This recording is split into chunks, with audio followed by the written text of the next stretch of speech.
The senator from North Carolina. Mr. President, I rise today in the time-honored tradition of giving my farewell remarks to the United States Senate. This is an opportunity to thank my friends, my colleagues, the voters of North Carolina who have supported me for 28 years through 8 elections for the opportunity to serve and the ability to make a difference for my state and my country. 30 years ago, I was a businessman with a happy family in Winston-Salem, North Carolina, who decided things in Washington, D.C. weren't working exactly right. So I decided to run for Congress in an effort to help make that change for the better. My reason for running was a concern of the future for my 2 young sons and others of their generation. I lost that first race for the House in 1992, and I took it in stride thinking, I've done my best shot. It was meant to be. Not a politician. I'd never run for office before or been involved in politics except to vote. But by 1994, as Congress was still raising taxes and increasing the deficit at the same time, I decided I had to try again to bring some common sense to how things were being decided in our nation's capital. So I threw my hat in the ring again, and I was elected to the House of Representatives. I was surrounded by 73 other new members with a new majority and an opportunity to make new friends. I met 3 people who are now some of my closest friends: John Boehner, Saxby Chambliss, and Tom Latham. Brooke and I are blessed for their friendship. Every year since they've left, their wives, Debbie Boehner, Julianne Chambliss, and the late Kathy Latham, have traveled and deepened those bonds of friendship. And I'm grateful and proud we're so incredibly close, and I thank all of them today. You suppose Boehner's crying by now?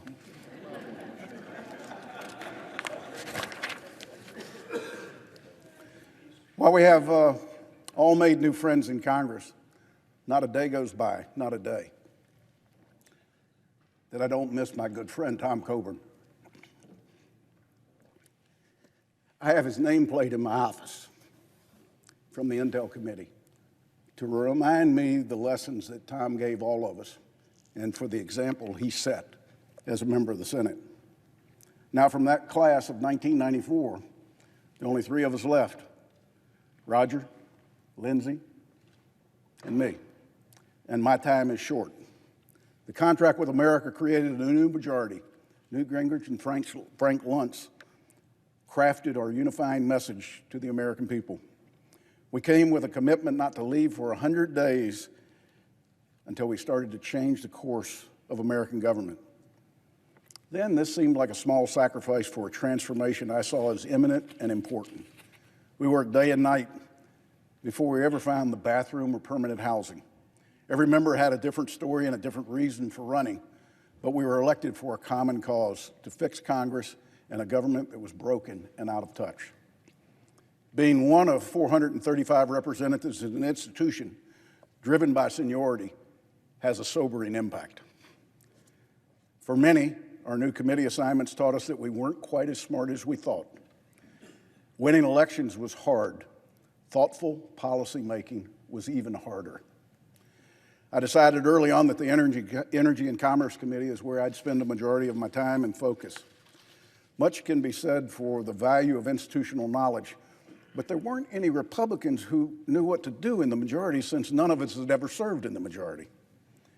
John Dingell was the outgoing chair of the committee, and quite honestly, John could have ignored the new Republicans and been upset about the election taking his gavel away.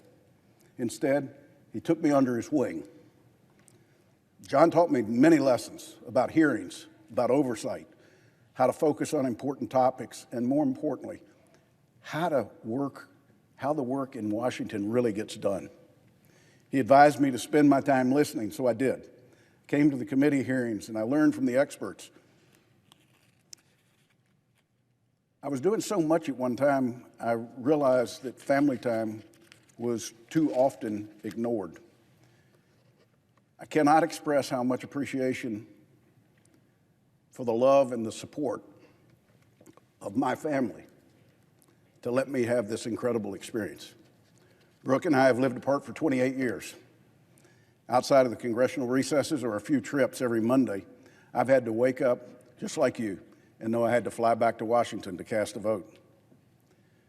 I look forward to being home with the love of my life when I'm done with this. During the decade I served in the House, our country went through some major events, including 9/11, the wars in Afghanistan, Iraq, which still ripples through our foreign policy, our defense policy, and our domestic policy today. The anthrax attacks, which opened my eyes as to how unprepared our country was for the threat of bioterrorism, and inspired my work to create the National Preparedness and Response Framework. The impeachment of President Clinton, only the second time a president had been impeached in the history of our country in the House. I had the opportunity to work on a lot of legislation, but issues I'm most proud of is bipartisan legislation to end the tobacco quota, the start of my biodefense work with the National Disaster Medical System, and the smallpox vaccine program when we created the Department of Homeland Security, especially the Food and Drug Modernization Act, or FDAMA, as many of us know. I came to Congress 6 years before the horrible attacks of 9/11, and guarding our nation's freedoms was as important then as it remains today. Standing at ground zero just a few days after those awful attacks in New York, Washington, and Pennsylvania made it clear to me that we could never let down our guard against those who hate our country and hate our freedoms. Serving on the House and Senate Intelligence Committee has made me more committed to remaining vigilant in the goal of protecting the lives of Americans. When I decided to run for the Senate, little did I know how grueling the campaign would be. Running a statewide race against Erskine Bowles was never going to be easy. Erskine had experience, money, and a built-in network. I had a lot of energy and determination to win. Our campaign was downright civil compared to what we've seen in the recent years, and after the election, Erskine and I became longtime friends. We remain that way today, and I appreciate Erskine Bowles for his continued service to our state of North Carolina and to the country. In my 18 years in the Senate, we've lived through some major events as well. The financial crisis of 2009, the Ebola outbreak of 2014, a global pandemic, and I might say the third and fourth impeachments of a president of the United States, the illegal and immoral invasion of Ukraine. In the Senate, any senator can work on any legislation they want. But in particular, I'd like to mention just a few. The Pandemic and All Hazards Bill, or PAPA. The ABLE Act to help families with children with disabilities save for the future. The Child Care Development Block Grant reauthorization to help families afford quality child care. The Veterans Choice Act to help veterans get the health care they deserve. Making permanent the funding for the Land and Water Conservation Fund. The Ryan White Care Act to make this successful program more equitable for Americans living with HIV/AIDS. The Emmett Till Unsolved Civil Rights Crimes Bill, which helps investigators work to discover the truth and seek the justice for families of victims of civil rights era cold cases, and years worth of annual intelligence authorization bills. Usually, the most bipartisan bills that move through this body are often misunderstood and mischaracterized. Far from being a congressional blank check to the intelligence community, they represent an annual congressional exercise to guide and direct the intelligence community. These bills are the most bipartisan products of ongoing rigorous oversight. Those who block or obstruct or otherwise delay these bills are not empowering the people they think they are. While I'm proud of all these bills and more, I want to highlight the work that I've done to build the architecture of the nation's pandemic and biologic preparedness system. In particular, the creation of the Biomedical Advanced Research and Development Authority, BARDA. Developing a collaboration between the federal government and the private sector companies to accelerate the development of medical countermeasures helps us all meet the oath we swore to protect the safety and the security of the American people. Without BARDA, we wouldn't have had the tools to deal with anthrax, smallpox, radiological or nuclear threats. We wouldn't have developed the COVID vaccines as rapidly. We wouldn't be on the leading edge of science, and we would instead be falling further and further behind. This infrastructure works because we made it flexible. We made it adaptable to whatever the current threat may be. My greatest frustration is that administration after administration seems to think they need to reinvent the wheel instead of picking up the tools that Congress has already laid on the table and built to handle emergencies.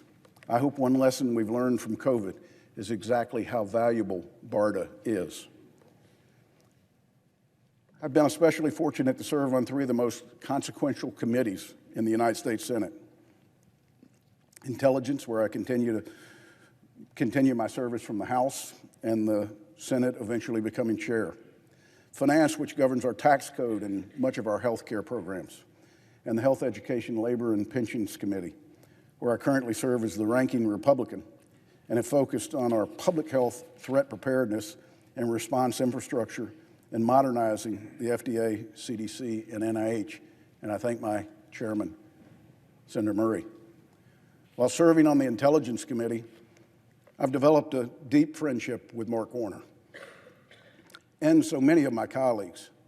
We were great partners during our investigation of Russia's efforts to interfere in the 2016 election, and our shared passion for oversight of the intelligence community has made them better, more responsive, and our country safer. Mark, I'm going to miss that work with you. I'd also like to offer my deepest thanks and proud affection for the men and women of the intelligence community, from the junior analysts to the station chiefs in DC and around the world. The thing that has always stood out is their love of country, their commitment to mission, to keep American people safe and our country secure. It's easy to focus on their so-called intelligence failures, which are more actually policy failures. And we don't get to talk about their successes, but that's what enables them to keep doing the work they do successfully to keep us safe. It's a rare opportunity to praise them for a job well done. So to all of them, thank you. It's been an honor and it's been a privilege to serve in that capacity.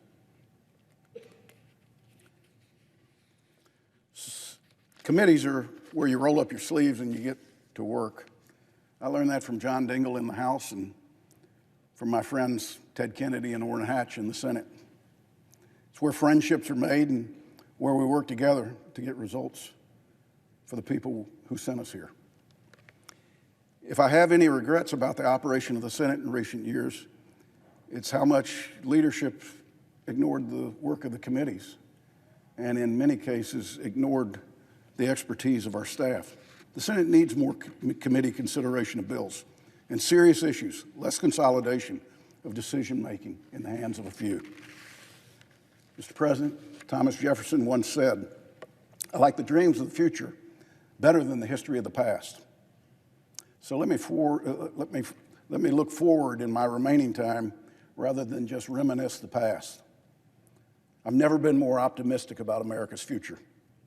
During the next 2 decades, we'll see technology and innovation at a speed that none of us can envision today. Technology platforms will emerge that change the global economy and at a pace that will be hard for this institution to keep up with. Breakthroughs will transform healthcare, agriculture, and manufacturing. Then it'll hit a wall called the federal government with an architecture designed in the 1950s. The work you've got is huge. It's time for Congress to be the visionary body our founders envisioned when they created us. We're now 22 years into this new century.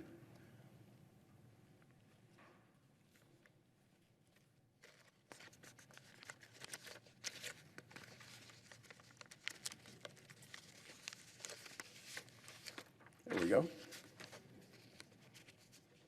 What are we waiting for? We need to unleash Americans to solve today's problems with the intellectual power of our great country. America's full of bright and intelligent men and women of all ages who are creative at finding solutions and forging new paths. We need these folks in the United States Senate.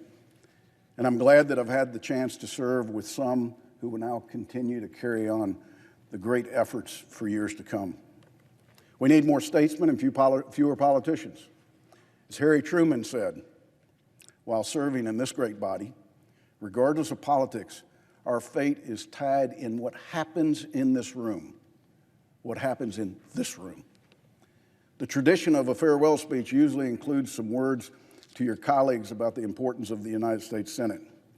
John Dingell's complaint about us being the enemy of the House notwithstanding, so here's some lessons about what I've learned and what I recommend to my colleagues on both sides of the aisle, both to the newcomers and to those in term 1 or 5.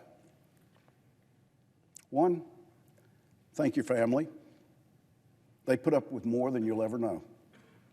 To my wife, Brooke, thank you, thank you, thank you. Well, I'm sure she's happy to see me retire. She also reminded me she doesn't do lunch, so I better get a job. To my sons and their family, Tyler, Meg, Rooney, and William, Tyler, a boy Tyler and a daughter-in-law Tyler, Mary Lyde, Virginia, and Henry, thank you. I'm proud of the lives you're building and the grandchildren you've blessed Brooke and I with. I love you. I look forward to spending more time with you instead of these guys. 2, thank your staff. They're actually the reason you're here. It's not you. In my time in the House and the Senate, during my leadership of the Intelligence Committee, the Help Committee, I've worked with roughly 200 of the smartest, hardest working staff who sacrifice time and higher pay to work behind the scenes to make so many things happen. I've been blessed with a staff in North Carolina that my constituents couldn't be better served by their tireless efforts. I've had the best constituent service folks in North Carolina as North Carolina's ever seen. It'd be impossible to name all of you, and I'll put the names in the record, but particularly I want to thank Dean Myers and Chris Joyner for their years of friendship, service to North Carolina, our country, and to me. I thank both of you. There's so many names, but from my House term, I'd like to especially thank Jenny Hansen-Ware, John Versaggi, Brian Vanderblumen, and A.T. From my Senate term, Natasha Hickman, Chris Toppings, Polly Walker, Michael Sorensen, Caitlin Carroll, Rebecca Glover, Josh Boland. From the Intel Committee, Christian Cook, Emily Harding, Vanessa Lee, Tommy Nguyen, the entire bipartisan Russian team, and all of those who served the committee under my chairmanship. And my Help Committee, Angela Wiles, Rachel Portman, Anna Abrams, Dr. Bob Cadlick, Margaret Barton, and David Cleary. Finally, I'd also like to say a few words about Alicia Peterson Clark. She helped me in my first election. She became my House chief, and she got me to the Senate. She helped build the operation and establish the culture that runs through my office today. Today, even if you never met her, if you have worked for me, you've been influenced by her leadership. She passed away a few years ago, heartbreakingly young, and she is deeply missed. 3, consistently remind yourself why you came to serve. The American people expect us to get things done. Like it or not, they may not send you home, but you'll leave feeling that you played in the game and have very little to show for it. 4, only do things that have meaningful purpose. My staff knows my rule for the introduction of legislation. You've got to show me the human face behind the issue if you want me to introduce it and be passionate about it. 5, remember, our founders expected Congress to be visionary. When we complain about regulation we don't like, it's usually our fault because we either delegated that authority away or remain silent when an out-of-control president just takes authority we never granted. Our system's designed so that Congress would do things to fix problems, including problems that didn't exist. The creation of BARDA proved to me the importance of being visionary. We would not have been prepared for H1N1, Ebola, Zika, coronavirus. My advice is to look ahead to what you think future problems might be and build an architecture to solve them. 6, nobody wins in impeachment. Let me say that again. Nobody wins in impeachments. I've lived through 3, 75% of all the impeachments in the history of the United States of America.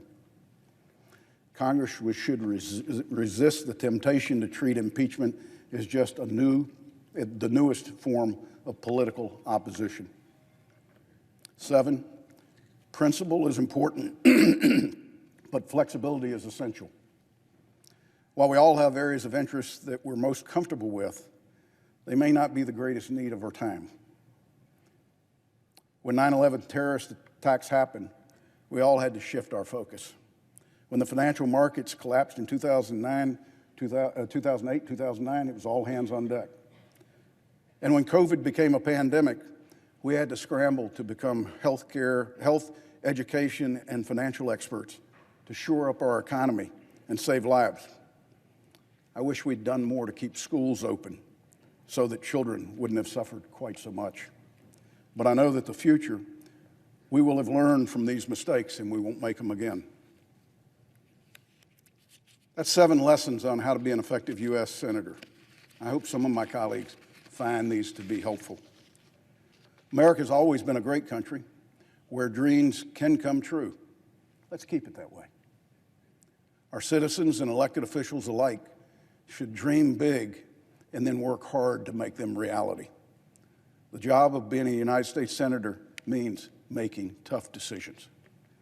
Please remember that good judgment in making those decisions often involves finding some balance between 2 parties, as much as it means standing firm on your personal convictions and on the platform in which you were elected.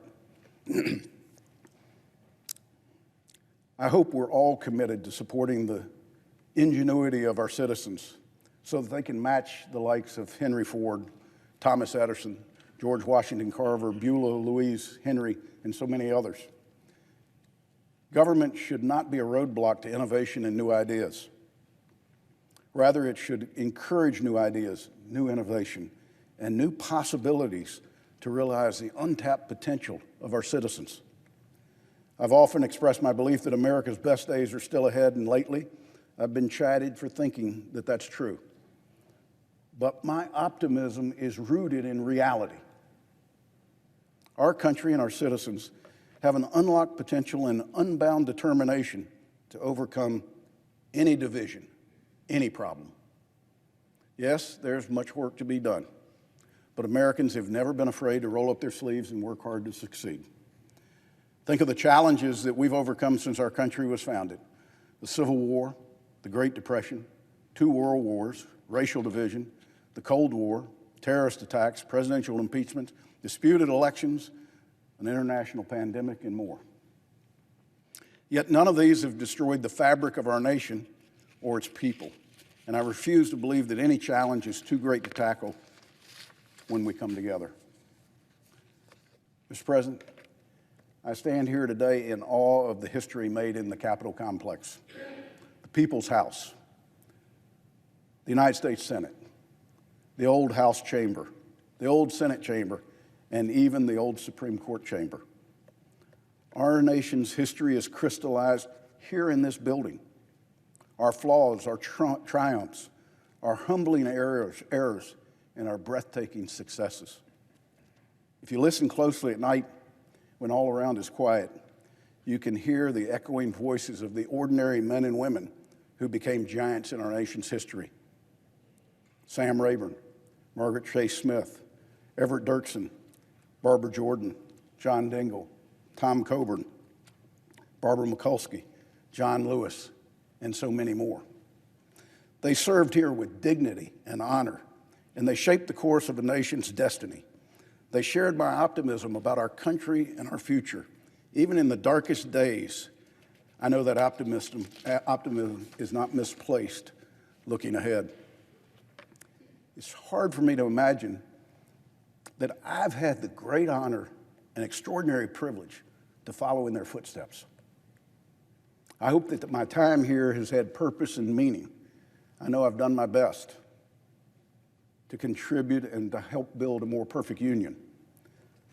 I'll miss you, my colleagues, and I will miss the tremendous staff in Congress who are unknown by the public, but behind the scenes, they keep everything running smoothly. I'll especially miss the hardworking, dedicated, and fearless men and women of the United States Capitol Police for the job they do to keep us safe. When trouble rears its head, they stand up. We must all remain thankful for the job they do on our behalf. Mr. President, as I conclude, I want to thank my wife and my family again, as well as my colleagues and my staff.